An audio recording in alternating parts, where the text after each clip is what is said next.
In nursing, clear communication isn't just important, it can literally save a life.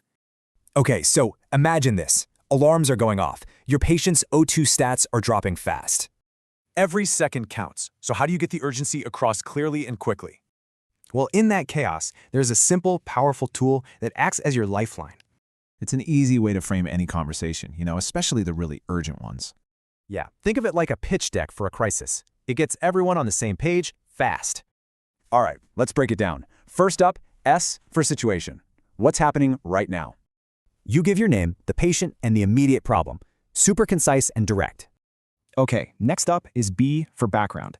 This is where you give the essential clinical context.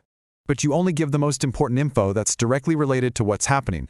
Then we get to A for assessment. So what do you think is going on? This is where you state your professional conclusion based on the data you have. And finally, R for recommendation. What do you need? What has to happen next?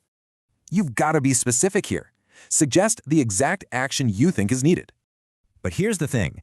SBAR isn't just for emergencies. It's actually super versatile. You can use it for everything from a code red to a routine shift report. It just works. So why does it work so well? It cuts out all the fluff and saves critical time. No more guessing. And using SBAR isn't just a nice-to-have. It's really a professional standard of care. I mean, even the American Nurses Association's Code of Ethics points directly to this. For over 125 years, the ANA has been all about setting these high standards for nursing. And it's not just national organizations. This mission is also being pushed by community groups.